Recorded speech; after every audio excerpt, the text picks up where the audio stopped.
It's a great privilege of mine now to invite one of our very first speakers this morning, Mr. Graham Connolly. Graham Connolly is a Sydney barrister, a writer and a lecturer in Australian constitutional law.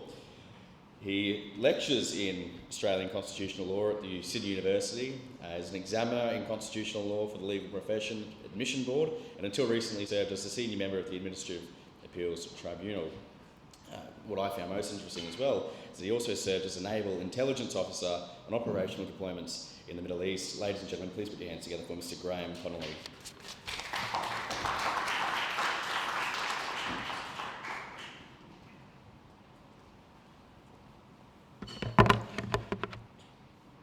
Well, thank you very much for having me to address you. My late parents were strong supporters of the Crown. My late mother was a member of the Australian Monarchist League in the 1990s, so and possibly before. But it's wonderful to address you all on this topic. I'm going to give you the abbreviated, as plain English as I can make it, without dumbing it too far down, version of my usual professorial talk on the Crown or the Republic, and why it is almost impossible for Australia to become, well, it is, I think, impossible for Australia to become a republic without starting with a brand new constitution. And I will explain why that is as we go. Next slide, please. Just to make clear, these are the usual disclaimers. Everything that I am going to speak to you this morning is entirely my own opinion.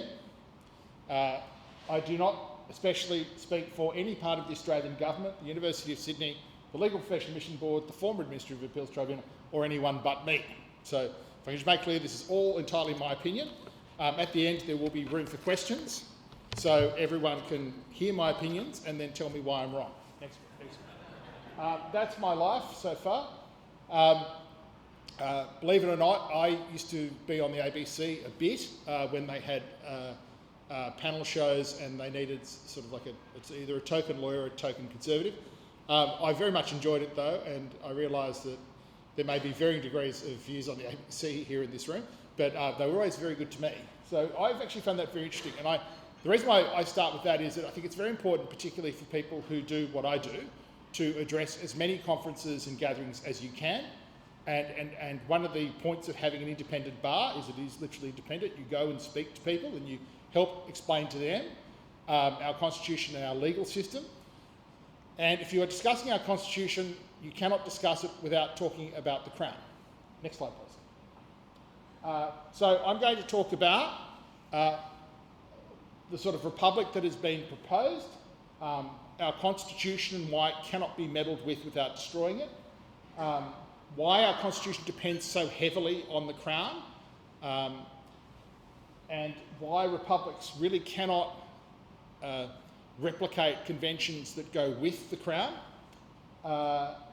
Talk about why all constitutions need umpires and why all subjects of constitutions, which all of us are, need guardians that are above politics. And also the importance of having a constitution that does not just operate in good times, but is designed to work and work well during the worst of times, what I would describe as a constitution needing to be able to flex under pressure. Does everyone follow me on that? Okay, next slide, please. There's a great story that at the end of his presidency, the former US President Theodore Roosevelt, of who I am a great admirer, Theodore Roosevelt went on a tour of Europe. And on that tour, he met the Austro-Hungarian Emperor Franz Joseph of the long Habsburg dynasty. And Roosevelt, who'd just come out of the American presidency and probably found quite appealing the idea of being an emperor in his own way. Theodore Roosevelt was described as a man who wanted to be the bride at every wedding and the corpse at every funeral. He asked the emperor what it was that he exactly did every day as the emperor. And Franz Joseph said, "I am the last monarch of the old school. It is my duty to protect my peoples from their politicians." And apparently he repeated, "protects my people from their politicians." Next slide, please. Okay, so what sort of crown, what sort of republic? One of the biggest problems in the debate, and I'm old enough to remember the 1999 debate, was what sort of alternative system are you proposing? And in a sense, our our monarchy at the moment is the result of struggles over centuries in the British Isles, and you could argue, depending on your view of the American Revolution elsewhere, that are peculiar to our history. And insofar as we would be trying to start again, you have to ask yourself, what is the republic that you would be building? Would it be, say, a republic along the lines of the idea of a classical republic, which to some degree is resembled by the Americans? Would it be something like that, with a clear separation of powers, where executive, legislature and judiciary are all strangers to each other?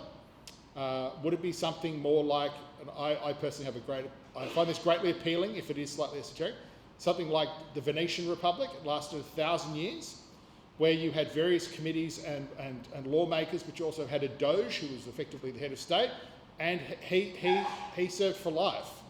Now, you might laugh at that, but imagine how seriously you would take voting if you took the view that your leader that you were voting for would serve for life. There would be no ideas of a vote of protest, I think, in those circumstances.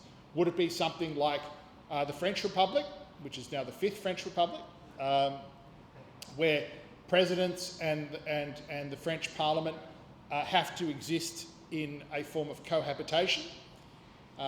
Would it be something like the German Republic? A joke I made at a conference once was the German Republic is a very boring design, but if you think about German history, perhaps a few decades of boredom might be something the Germans need. So there are all sorts of different views of what sort of republic you have. And one of the biggest problems at the moment, and I think even the most stalwart Republican would agree that we've never looked like we're further away from being a republic, certainly in my lifetime, than now. The model that is proposed is a terrible one. And if you actually look at it, it's very, very hard to understand what it would do. There are amendments proposed to our constitution that are simply unworkable for reasons that I will explain. Next slide, please. If we just go back to the next slide. I put that slide there. I feel duty bound to do it because I mentioned that the monarchy we have now is the result of hundreds and hundreds of years of struggle, battles and the like. I always like to point this out because I am by nature, I'm actually, I'm a Jacobite, not a Hanoverian. But one of the funny quirks of history was, if the Jacobites had actually won at some stage, the leading Jacobite claimant to the British throne in the First World War was actually Crown Prince Ruprecht of Bavaria, who was the Kaiser's leading general in the First World War. So history is quite a strange thing. And the reason why I mention that is a lot of the point of a constitution, how you're drafting it, really does go back to your history. So just imagine that the quirks of history would have made it that the Jacobite claimant to the British throne in the First World War was actually the Kaiser's leading general. And if you need to understand more about the fragility of things, today is actually the anniversary in 1918, of the Kaiser's abdication from the German throne at the end of the First World War. Probably not the best development in German history if you think about what comes afterwards. So again, in terms of Weimar and the collapse of Weimar. So always think about that idea of constitutions being about not their best day, but about their worst day. Next slide, please. Now, one thing to bear in mind about our constitution, this is one of the reasons why you can't really just simply change it. You can't sort of cut, place, replace, word search, crown, replace, republic, etc. One of the reasons is, under our constitutional understanding, the Crown actually precedes our constitution. So if you look at the preamble to our constitution, whereas the people of New South Wales, Victoria and Australia, Queensland and Tasmania, you'll notice Western Australia is not there. Western Australia votes to join the Federation after the Constitution Bill is passed by the Imperial Parliament. Humbly relying on the blessing of Almighty God, that's something to bear in mind. I appreciated the Padre's prayer before we got underway. Whether a republic of the kind being proposed by the sorts of people who are proposing it would accept the preamble as such, I do not know. I would not be optimistic. The reason why that was inserted was that was a vital, the humbly relying upon the blessing of Almighty God was a tactical move to win Catholic support. Catholics were not going to support federation unless God got a mention in the Constitution. Now, I'm not saying, and other Protestants obviously agreed, but that was something that was vital for the Constitution, that we would have God up the front. One of the reasons is our constitutional settlement. Again, coming back to this idea of republics, what's one aspect of republics that is very common is a very strong attitude of secularity. Our constitution does not have secularity in it. Our constitution has a sort of messy, a messy sort of British Anglican settlement where church and state sort of live together, and often religious bodies provide vital public services. So would that survive the republic? Think about it. Once you start to say the church and state must be strangers or at least hostile, then you're saying that a huge raft of activity that is done in the civil society by religious bodies, for instance, cannot be done anymore. Certainly cannot be done with state assistance and therefore would collapse. So then you go into, say, state capacity issues. So it's much more complex than you think. Does everyone follow me so far? Okay, so moving on. We've agreed to unite in one indissoluble federal commonwealth, and I want to point this out, under the Crown. Under the Crown, and then under the Constitution hereby established. The Crown comes first. Something I used to point out to my students. I've taught for many years at Sydney University, and when I've taught constitutional law, it's very often to foreign lawyers and foreign students who are here in Australia, but also foreign lawyers who are having to re-qualify in Australia. Explaining the monarchy to foreign lawyers is actually not that difficult compared to, say, often locally produced students. I mean, it's the nicest possible way, but I would be lying to you if I said our civics teaching was particularly good. But that part is something that I've had to explain, that idea that the Crown comes first. The Crown is the first institution mentioned, and then the Constitution is the compact under which we all live. That comes later. So the Crown comes first. So already you're starting to get this idea that the Crown is playing a big role in the Constitution. It's playing a big role in what the Constitution is there to do. And there's good reasons for that. Next slide, please.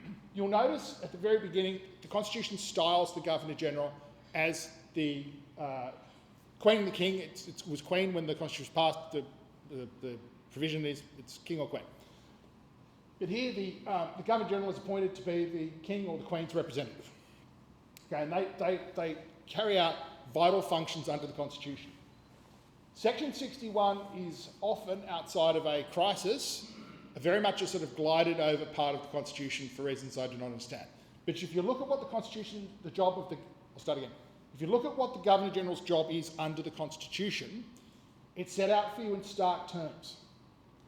Extends to the execution and maintenance of the Constitution and of the laws of the Commonwealth. So in other words, the Governor-General's job is to what? It's to execute and maintain the Constitution. In other words, the order of things that the Constitution establishes, okay, as the monarch's representative. Okay, so from the very beginning, you have the idea of a non-partisan person who has no mandate from politics, who is there to uphold the Constitution and the laws made under it. Okay? In a republic, that would have to be a figure of some form. And that figure of some form would have to have some form of electoral mandate. I do not care how you express it. If you have a, quote, president or head of state or what grand panjandrum, whatever you want to call them, and they say are elected by the parliament and say not by the people, so say like you have a president of a republic who is elected by, say, 2/3 of the parliament, of both houses of parliament, that person has a mandate that no one else has. No prime minister has that mandate. Okay? It would take a superhuman person to not think that they have some responsibility beyond being an umpire for ensuring that their mandate was exercised. So already you would have in that Republican model conflict built into it between whoever would have that mandate and the pressure they would have to deliver on that mandate versus someone who is a representative of a monarch performing a certain historical umpiring role. Does everyone follow me on that? Okay, next slide, please. So you'll see Section 64 is the other crucial point of the umpiring and the guardian role. So we saw in Section 61, what does the Governor-General as the monarch's representative do? They execute and maintain the Constitution and the laws made under it. What else do they do as the repository of the executive power? Under Section 64, they appoint officers of the government to administer such departments of state as the Governor-General and Council may establish. Here's the important point. Such officers shall hold office during the pleasure of the Governor-General. Okay, our system, whatever you learned about ideas of democracy, liberalism, whatever, our system as a constitutional text is very monarchical. First of all, you saw the Governor-General executes and maintains the laws. Secondly, you see the Governor-General appoints, as the monarch's representative, people to help them administer the government, and they serve only at the pleasure of the Governor-General. Now, in both contexts, you see a system that is geared not for the best day, but for the worst day. Why? Because the Crown and the representative of the monarch is there to safeguard the Constitution, to make sure it is executed and the laws maintained. Also, that ministers of the government serve only at the pleasure of the Crown. In other words, you have no entitlement to hold public office. Your public office can be taken from you, okay? And the reason is that that's a system that we have evolved to understand, that if you are going to have figures who are there advising the monarch, they are simply there as ministers to administer. They do not have a separate mandate. They do not have a separate entitlement, okay? It's very, very important. Now, 99 out of 100 times, a Governor-General, like the King himself, will only act upon the advice of their ministers. There will, however, in the course of human events, come times when ministers will act not necessarily for the benefit of the common good. It's very interesting, the name of Australia, the Commonwealth of Australia, it's an old English term, Commonwealth means commonweal, the common good. You will have ministers who do not act in the common good, and they will have to be removed. So in Australia's history, we've had two events where premiers and prime ministers have had to be removed. So the removal of Jack Lang as the Premier of New South Wales in his government in 1932, here by the Governor of New South Wales, Philip Gay, and by 1975, the dismissal of Prime Minister Gough Whitlam in his government during the November 1975 impasse in the Parliament over the budget. The reason why that is very important is that it's the job of the Governor-General, and in the case of the states, the governors, to be that protector of the constitutional order. Okay, and it's very important that you do not get figures such as elected persons getting ideas above their station. And I come back to, what did Franz Joseph tell Theodore Roosevelt? What was his job? My job is to protect the people from the politicians. And how does our system do that? Next slide, please. Our system does that by giving to the Governor-General, as the monarch's representatives, power, in fact, more power than up until recently the King had in the United Kingdom under the fixed terms laws, because we do not have that. Under our system is in some respects the most classical form of constitutional monarchy device, because it allows for the Governor-General, for instance, to prorogue the Parliament, so in other words, to suspend it from sitting. So the Governor-General suspends it from sitting, says, no, stop what you're doing, pens down, walk away. But also importantly, Governor-General can, on their own motion, dissolve the House of Representatives. Okay? In other words, pens down, clear out your desks. Okay. If there's any doubt that the Governor-General has this power of the Constitution, Section 28 repeats it, just in case for the slow learners. For the slow learners, it's repeated in Section 28. The House of Representatives continues for 3 years and no longer, but may be sooner dissolved by the Governor-General. You'll notice in both of Section 5 and Section 28, there is no mention of the Governor-General having to act on advice. Does everyone see that? Okay. That is for a reason. In other words, the Governor-General's duties here, as for Section 61, is to be the protector, the guardian of the constitutional order. Section 64, allowing him to dismiss ministers, and Section 5 and 28, allowing him to dissolve the House. These are the tools of that trade. These are the tools of that trade that allow the Governor-General to dissolve the House, certainly, putting the House to an end, so it can do no more business, but even just to prorogue it. So everyone will remember the Section 44 crisis in 2017. So it would have been perfectly open to the Governor-General of the day, General Sir Peter Cosgrove, a magnificent Australian who I had the great honour to serve under.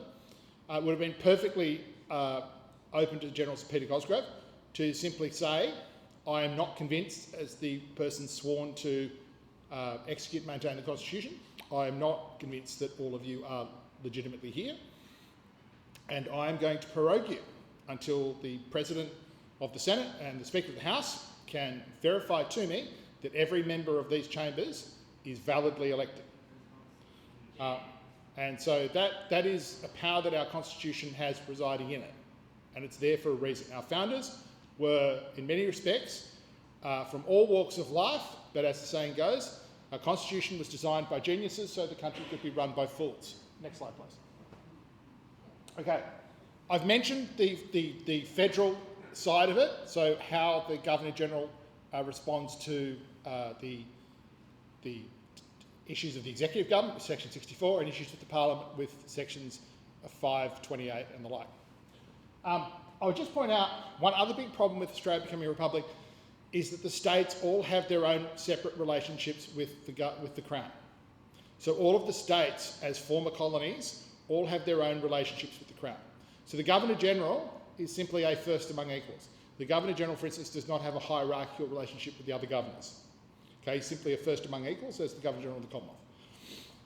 One of the big problems in our Constitution is if, say, hypothetically, Australia wanted to become a republic, but certain states did not want to, what would you do with Section 106? It requires that the constitution of each state go effectively unaffected by anything that the federal that might happen in the federal constitutional sphere. Why? Because Section 106 requires that each state's constitution continues as at the establishment of the constitution until it is altered in accordance with the constitution of that state. So a crucial part of the constitution of each state is its own independent relationship with the Crown. Okay, does everyone follow that?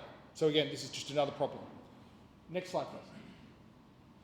Okay, so I'll just finish on this point, and then we'll go to questions. Always remember, constitutions are not about relevance. Okay, constitutions are not about relevance. They're fundamentally unexciting things. Okay, people who talk about constitutions are fundamentally unexciting people. Okay, if you meet someone who talks about the Constitution, they're an interesting person, be very, very suspicious of them. They should be very dull, plodding people, because Constitution is a paint-by-numbers, mechanical thing. Think about the word Constitution. What does the Constitution do? It constitutes the Commonwealth of Australia. It creates it, brings it into life. Okay, it's effectively a mechanical document. It's there to say this is how the machine works. Okay, when the machine doesn't work, there are things there are ways of fixing the machine. Okay, there are tools to fix the polity that are given to you by the Constitution. So they're not about relevance, they're really about function, they're about security, they're about safety, they're about making sure that you can do things in an orderly manner. They're above all about protecting a certain form of ordered liberty that we have.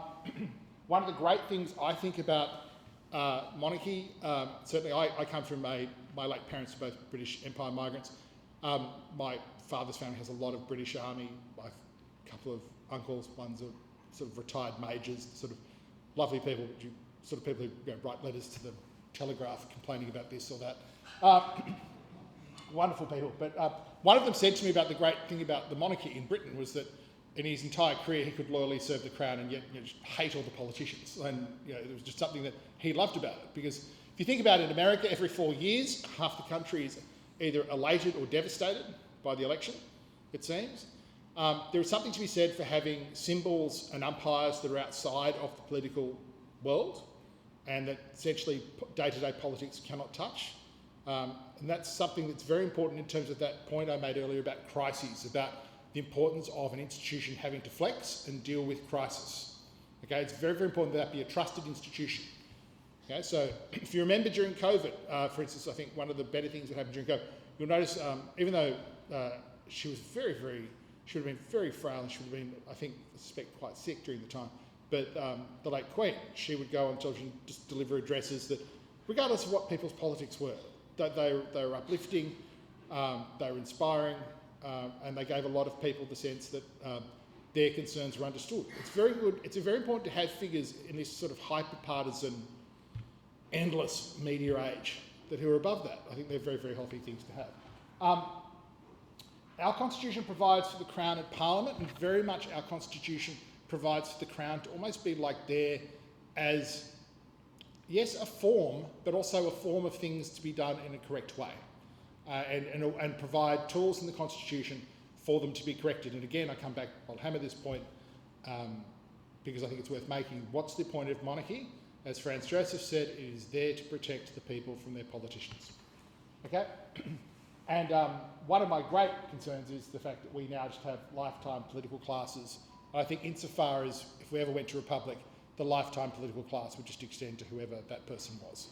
I think it's one of the greatest problem in our federation is just that we just have a revolving door of endlessly mediocre people who run the country poorly. And I think that is my great concern. I find it strange that people argue about republics or anything like that when there are so many pressing issues about the capacity and quality of people that we have in Parliament, and I think a lot of the corruption and ethical issues that we see. I find it strange that people talk about the monarchy when we literally have a sort of almost feudal relationship where we have parliamentarians who actually spend long times in office and grow wealthier. If you're in Parliament, you should actually come out of it a broken person. Robert Menzies spent decades in Parliament, came out of it almost a bankrupt.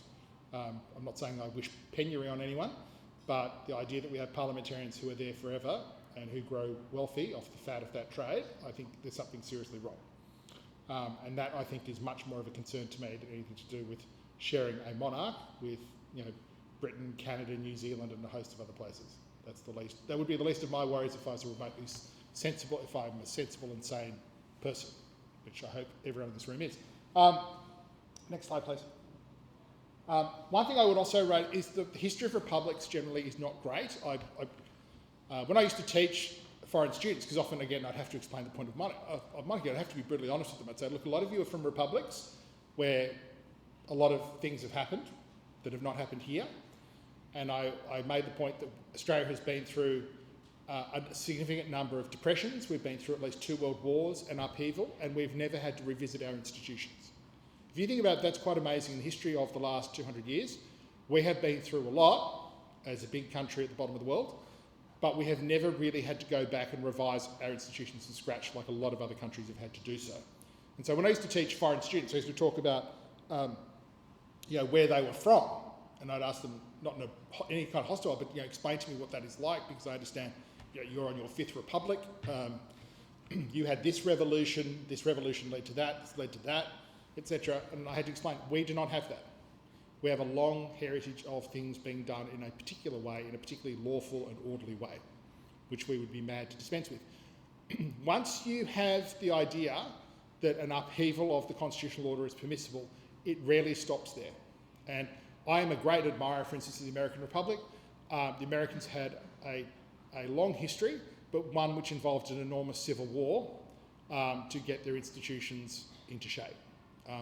We, mercifully, have been spared such things, and we should think about why that is. This may sound a little bit too continental, but in the sense of history, but remember also what happened when monarchs fell. For instance, you obviously have the example, as I said, today's anniversary. It's ironic we're meeting on this day. This is the day the Kaiser falls, and the motion is set in train for the Weimar Republic. The Weimar Republic eventually collapses. The Weimar Republic was going to collapse anyway, I suspect. Some extreme fringe movement was going to take over Germany. The Weimar Republic was just weak. It's just one of those big problems with republics, is their constitutions and the public orders that they give life to are often destructive. They've got in them the seeds of their own destruction. Certainly, that was the case with Weimar. When the Tsar abdicated in Russia, for instance, there was this outbreak of optimistic liberalism under Kerensky. There was meant to be all the sort of smart people were meant to be working in the government, and the smart people didn't understand the Bolsheviks were going to take them and kill most of them, or at least exile them. Okay. Again, I said to you before about beware a constitutional order that is the constitutional lawyer who is a very interesting person. They should be dull and plodding. Be very wary of any movement in which all the people claim to be the smart people. Usually the smart people will reign for a number of months and then they will be exiled like everyone else, not understanding what happened to them. So always look back in your history and think to yourself, things can always be better, but things can be much worse. Okay, so always think about what can be much worse. Always think about our constitution being supported and protected by the Crown. Who ultimately is going to replace that function? Okay, if someone says to you, why do you support the monarchy? Respond to them. Monarchy is, in our system, the executioner and the maintainer of the constitutional laws made under it. Who would do that in your system?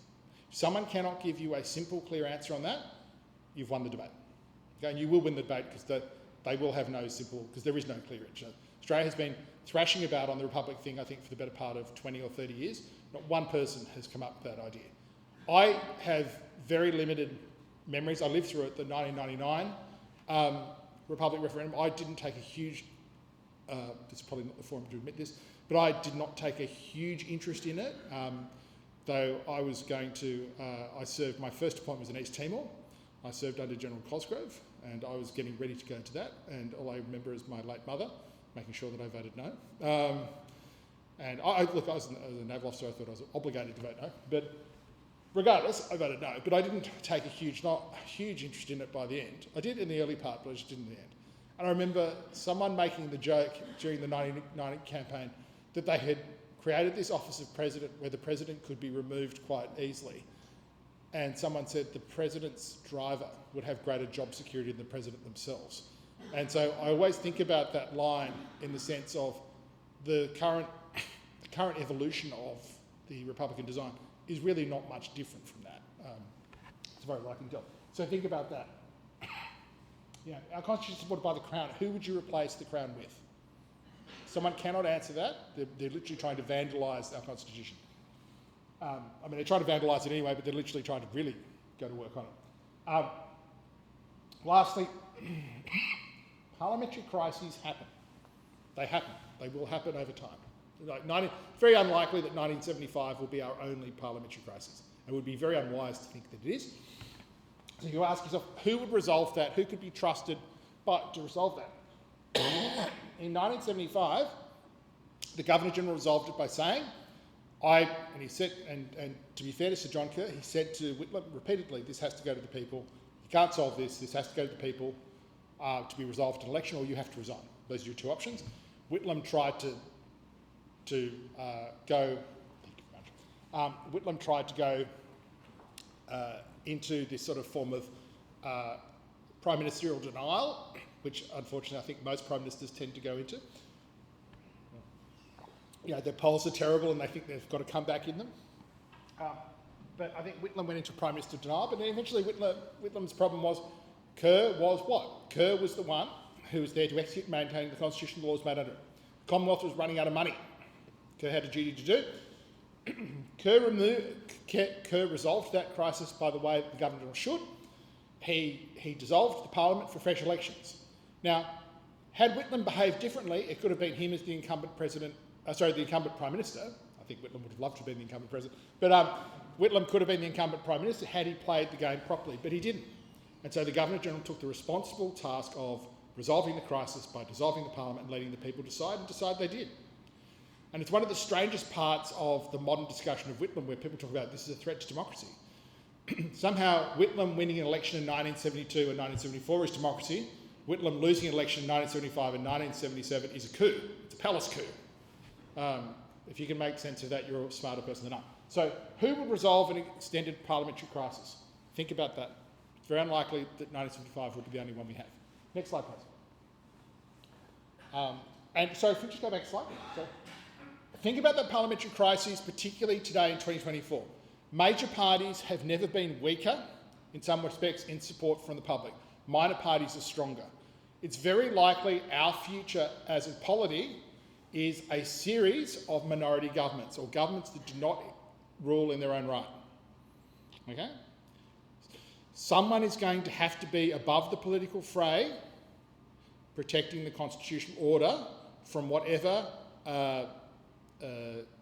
plots and schemes are being hatched in the Parliament. If you think about it in terms of the mechanics, the Governor-General sits at the top of Chapter 2, the Parliament sits in Chapter 1. The job of Chapter 2 is to keep a close watch in such things on Chapter 1. Okay? Does everyone understand that? Okay, sorry, next slide please. I mentioned before in Australia that we have a certain form of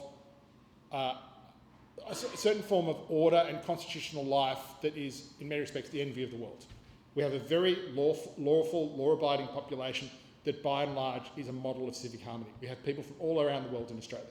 and they live a happy life. And we have people who come to Australia from all over the world because they want to share in that.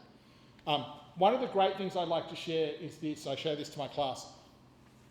In 1932, there's the election for the Lyons government, and Lyons wins big. And Lyons, interestingly, he leads a Conservative coalition, but he is a Catholic at a time when Australia is heavily Protestant. The Governor-General at the time is Sir Alfred Isaacs, who is himself Jewish.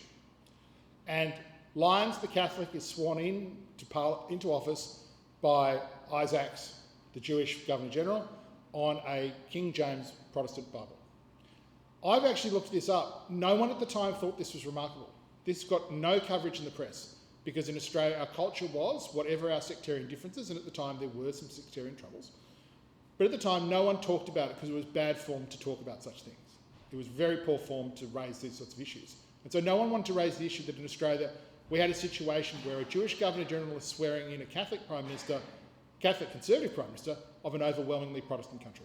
Because no one thought it was amazing. No one thought this was anything to talk about or anything to be dramatic about. Because I think Australians fundamentally, deep down, we hate drama. Rightly so. We should hate drama, we should hate dramatic people. But I joke, dramatic people are good. If there's some dramatic people in the room, I'm very looking forward to your questions. But that is an example of the Australian civic order in action. That we have differences, we have this, we have that, but nonetheless we have this shared life under a constitution that has worked well, under the Crown, which is non-partisan, and in which we share this life where we all get along together and we avoid excess. You think about what else was happening in the world in 1932.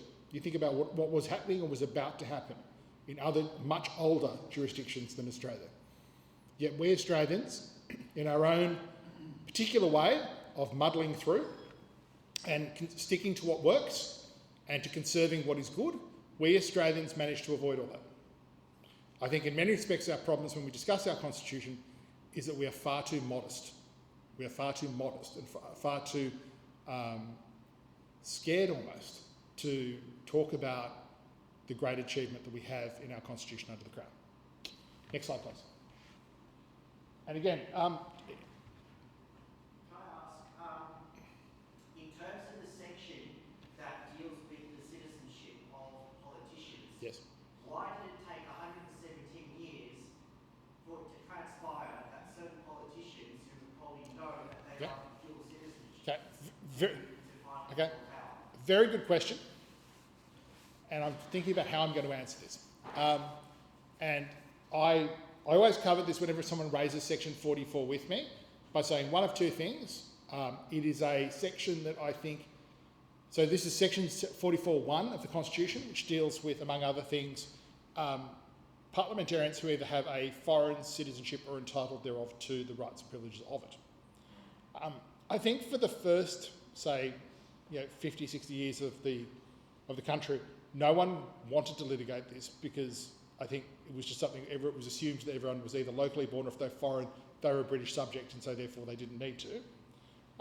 So for instance, King O'Malley, who was one of the people who helped start Canberra, he had the, I think, wise idea that you should put Canberra in a cold climate because he thought if you had the national capital in a hot climate, no one would get any work done. He thought whereas cold climate, people would work harder.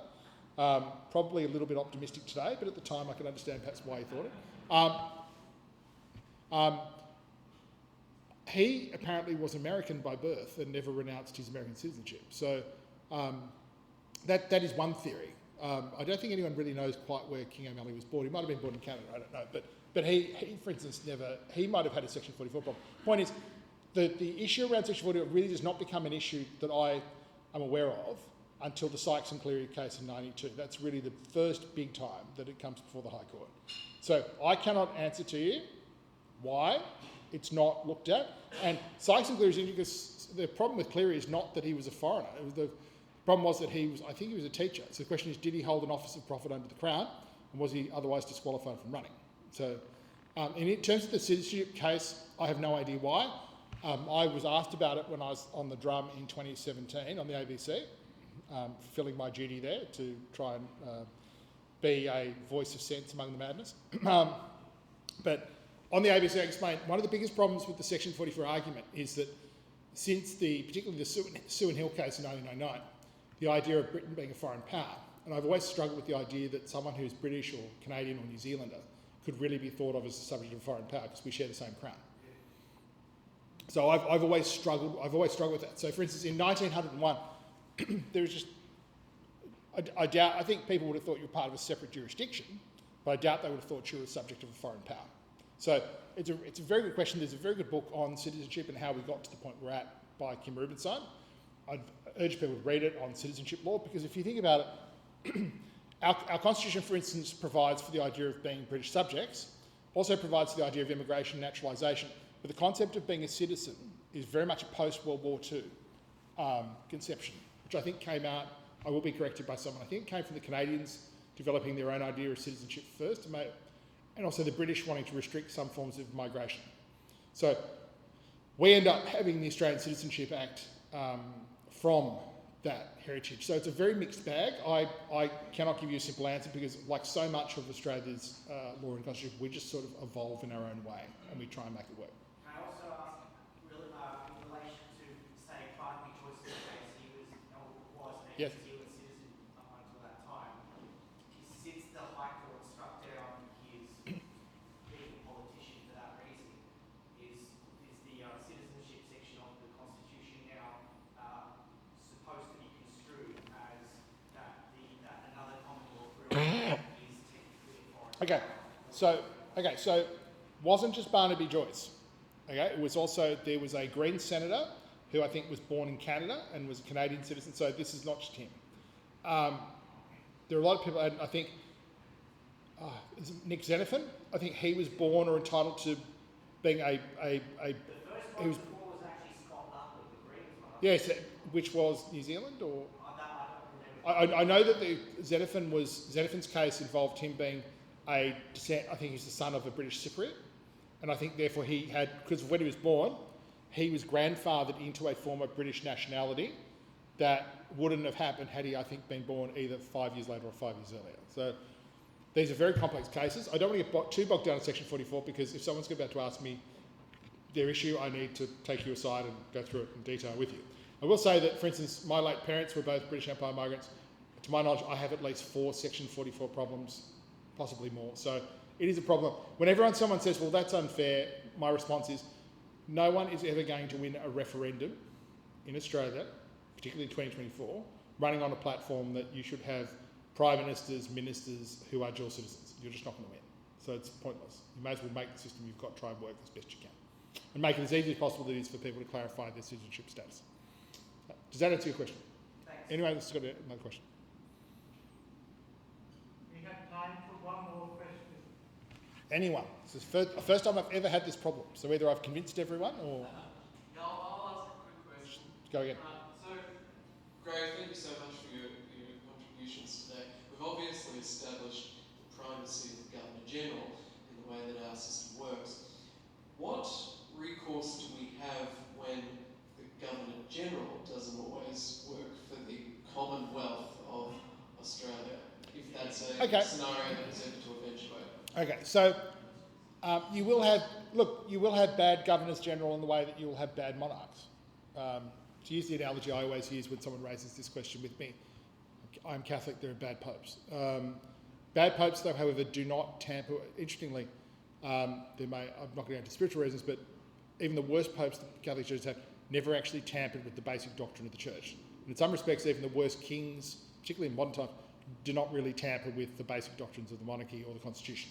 So you'll have a Governor-General, they might be bad.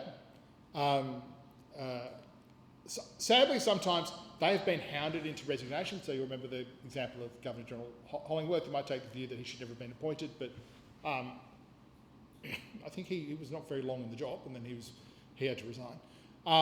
So certainly, if you can follow the Hollingworth model of starting a press campaign against that person to try and force them to resign. But generally speaking, it's just something you wait out. I mean, we have had bad everything. Look, this is not my favourite High Court. So look, we have bad things, and you sometimes have to wait them out. And again, it comes back to that idea I mentioned before.